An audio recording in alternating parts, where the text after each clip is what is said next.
conversar sobre hiperparatireoidismo primário. Mas antes de falar propriamente da doença, eu queria lembrar para vocês como se dá o armazenamento do cálcio.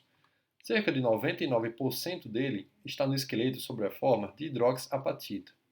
Apenas 1% do cálcio ou ele está no sangue, ou ligado a fluidos extracelulares ou tecidos periféricos.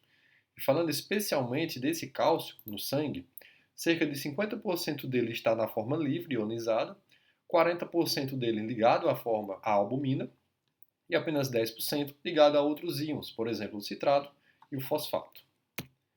Alguns distúrbios ácidos básicos podem provocar aumento ou redução da calcemia.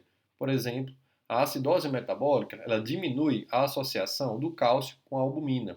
Ela desloca o equilíbrio para a direita, ou seja, você tem mais cálcio livre no sangue, portanto, provoca uma hipercalcemia. Por outro lado, quando você tem uma alcalose metabólica, você desloca essa equação para a esquerda, aumentando a associação do cálcio com a albumina. Portanto, você tem menores níveis de cálcio ionizado livre no sangue, diminuindo, portanto, uma hipocalcemia.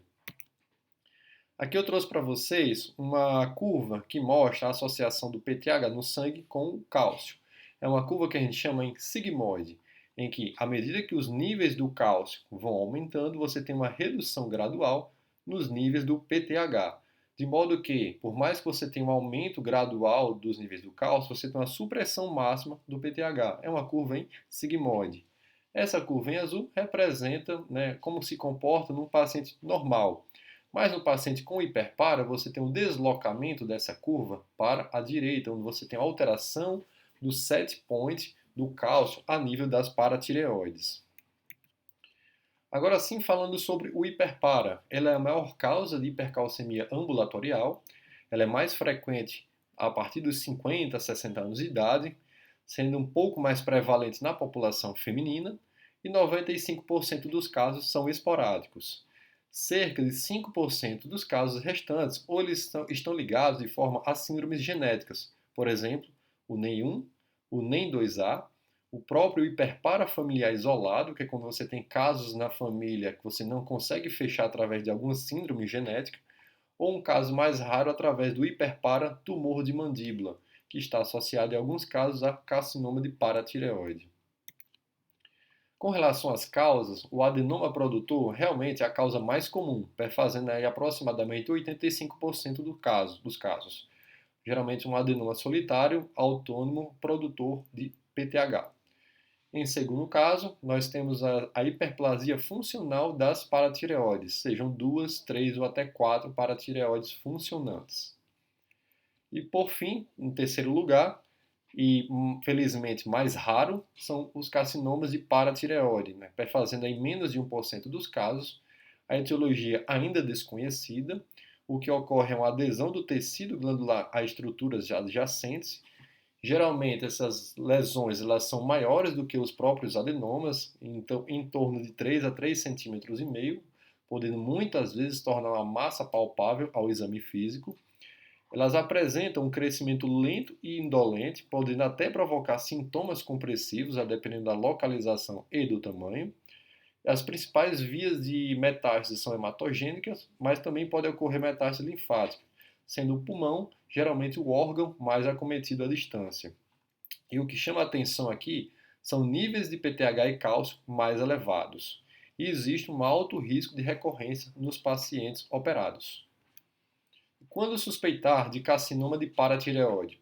Quando você tem níveis de cálcio muito mais elevados, principalmente acima de 14 ou 15 mg por decilitro, nódulos palpáveis na topografia da tireoide ou paratireoide em região cervical, níveis muito elevados de PTH, e aqui eu trouxe um cutoff de 300 picogramas por ml, quando existe uma associação com, por exemplo, o hiperparatumor de mandíbula, como vimos previamente, ou alguns fatores adicionais na história clínica do paciente, por exemplo, uma irradiação cervical prévia ou uso prolongado de lítio. Alguns trabalhos mostram essa associação com essa medicação.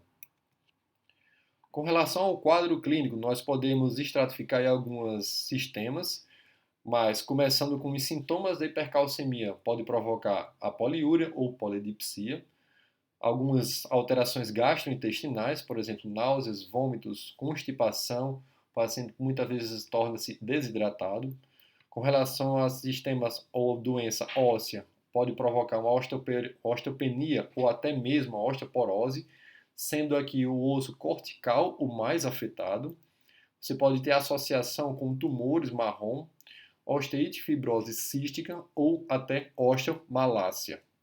Do ponto de vista de doença renal, os pacientes podem apresentar litíase renal, formação de nefrocalcinose, piora da excreção urinária de cálcio ou até perda de função renal, podendo se tornar um doente renal crônico.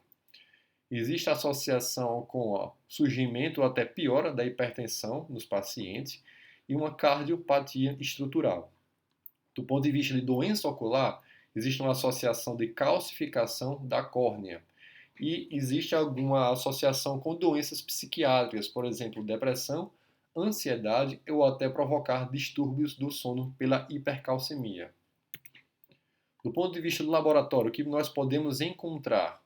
Uma hipercalcemia que, em geral, tende a ser leve, mas o que chama atenção aqui é o PTH elevado ou inapropriadamente normal. Esse é um conceito muito comum no ramo da endocrinologia.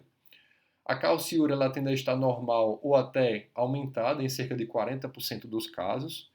E o contrário também é verdade, um fósforo no limite inferior ou normal também, com a fosfoaltura que às vezes tende a estar discretamente aumentada.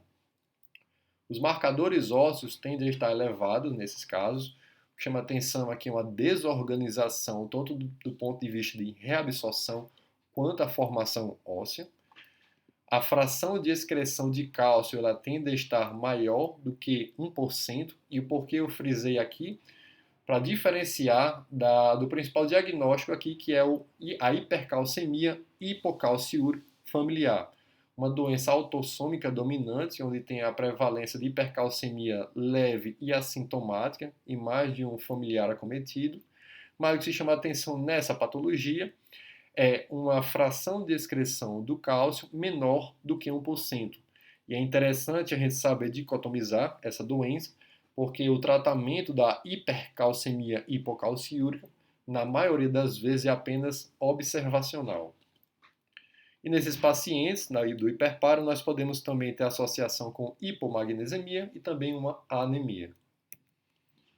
Lembro que o diagnóstico do hiperparatireoidismo é laboratorial, através de uma associação da hipercalcemia com um PTH elevado ou inapropriadamente normal, próximo ali do terço superior da normalidade do PTH pelo laboratório. Mas é importante a gente descartar algumas condições, ou melhor, medicações que possam falsear esse diagnóstico. Por exemplo, o uso dos diuréticos tiazídicos e o uso de lítio nos pacientes.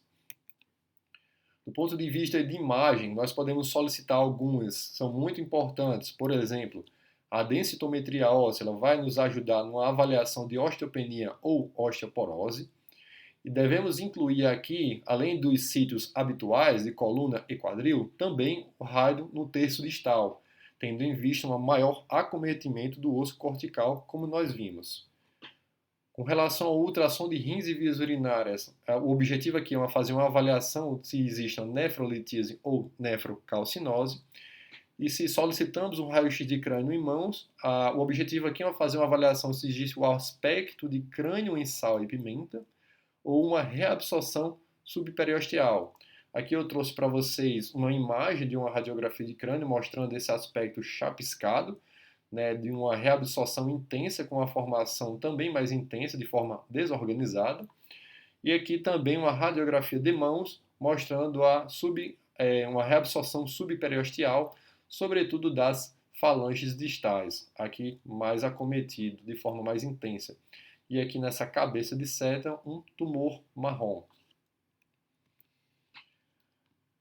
Continuando ainda nos exames de imagem, nós podemos lançar mão do ultrassom de paratireoide ou cintilografia das paratireoides. São exames muito solicitados na endocrinologia.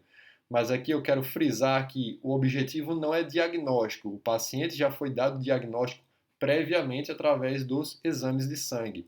O objetivo desses últimos exames são localizar, né, os possíveis ou o possível adenoma, no intuito de ajudar o cirurgião na sua programação cirúrgica. Aqui eu trouxe para vocês um retrato de uma cintilografia de paratireoide, onde nós podemos ver um possível adenoma de paratireoide aqui nessa região. E por fim, do ponto de vista de tratamento, lembro que a cirurgia é a principal indicação aqui, né, a classe A. E aqui eu trouxe para vocês as principais indicações de cirurgia no hiperparatireoidismo primário. Primeiro, uma idade inferior a 50 anos. Se existe nefrolitíase ou hipercalciúria acentuada, né, uma calciúria acima de 400 mg por dia. Uma perda de função renal com clearance de creatinina menor do que 60, osteoporose ou qualquer doença local, seja uma fratura de fragilidade ou doença óssea pelo hiperpária, por exemplo, osteite fibrose cística, né, ou a própria reabsorção subperiosteal. E, por fim, um cálcio total, né, acima de 1 mg por decilitro do limite superior de normalidade pelo laboratório que você solicitou para o paciente. Se o paciente não é capaz de fazer, né, ou a cirurgia, se existe alguma contraindicação ou ele mesmo não prefere, você pode partir para o tratamento clínico aqui, onde a principal medicação se chama o Cinacalcet. O mecanismo de ação dessa medicação, ela vai se ligar ao receptor sensível de cálcio, ele mimetiza a ação desse receptor e, portanto, ele aumenta a sua sensibilidade alterando o set point. Lembra que naquela curva que a gente mostrou, que existe um deslocamento para a direita, na verdade ele vai tentar puxar para a normalidade aquela curva. Então existe uma redução da calcemia em torno de 70%, um aumento da calciúria, a apresentação da medicação é de 30, 60 e 90 mg, mas começamos com a menor dose, 30 mg por dia, e vamos titulando progressivamente, de acordo com os níveis do cálcio. E os principais efeitos colaterais são artralgias, mialgia, cefaleia, mas também distúrbios gastrointestinais, como náuseas e vômitos. Lembro que qualquer tipo de tratamento do paciente tem que passar pelo tratamento não farmacológico e as principais orientações são orientar sobre os sinais e sintomas da hipercalcemia, como nós vimos anteriormente, né? Oferecer uma dieta normocalcêmica aqui, hidratação desses pacientes, tendo em vista que eles tendem a estar mais espoliados pela poliúria, e isso pode piorar a hipercalcemia. Corrigir uma deficiência de vitamina D associada nesses pacientes e evitar o uso de medicações que possam piorar a hipercalcemia, por exemplo, diuréticos tiazídicos e lítio. E por fim, gostaria de falar um pouco sobre a crise hipercalcêmica. Ela é mais comum no carcinoma de paratireoide, geralmente quando você tem cálcio um pouco mais acentuado, acima de 15 mg por decilitro. O quadro clínico é tudo aquilo que já conversamos previamente, associado a uma alteração do status neurológico. O paciente apresenta um rebaixamento do nível de consciência e muitas vezes uma desidratação muito mais pronunciada. E aqui o tratamento ele passa por algumas pedras angulares. Por exemplo, a hidratação é fundamental, né, o passo inicial. Você pode lançar mão de alguns bisfosfonatos, por exemplo, o pamidronato, ou até o próprio Cinacalcet nessas situações. E também é importante aqui frisar de evitar o uso do diurético tiazídico. Espero que tenham gostado e até a próxima.